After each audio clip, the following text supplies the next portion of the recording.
All right, Rick. Yeah, airport travel still feeling the effects from yesterday's FAA computer outage that halted departures across the nation during the morning hours. Yeah, a critical system went down and caused thousands of delays and cancellations. Lauren Dew is back at Newark Liberty International Airport this morning to tell us how it's looking now, Lauren.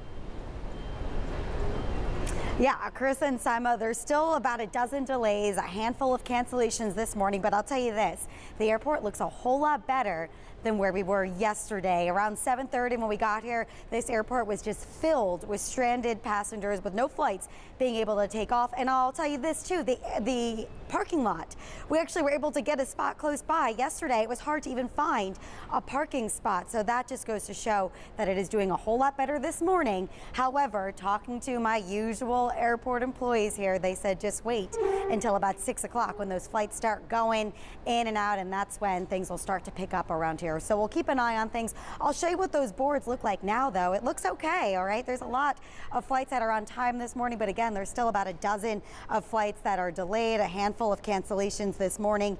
Yesterday, these boards were just filled with orange and red, meaning delays and cancellations. Any flight before 9 o'clock was basically delayed, and then the domino effect, right? So you got to think, if your plane was delayed to start, makes a couple of flights before Newark, the evening flights were delayed and now rolling into today. Here's what we know, though. The FAA is saying that it was a damaged database file, and the Biden administration is still saying not a cyber attack. And apparently, this system, by the way, went down at 8 o'clock the night before, and the backup didn't work. There's still a thorough review to determine how this all happened and how it's not going to happen again. But for so many travelers, if they weren't watching the news, they had no idea what was happening until they got here.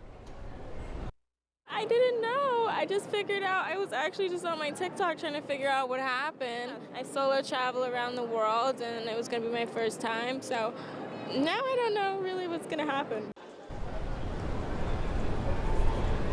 Gotta love TikTok, right? But of course, the news, we had it for you first. We were here all morning. And by the way, their coverage at the airport will continue today because the brand new Terminal A officially opens up. There's a lot of signage here at the airport. So if you've been here recently, you've probably seen it. You probably heard about these extreme bathrooms that are opening up. Marcy Rubin got invited to that, so she's going to be there later this afternoon. And of course, we're going to be keeping an eye on things at Newark. We're at Newark Airport. Lauren Dew, News 12 New Jersey.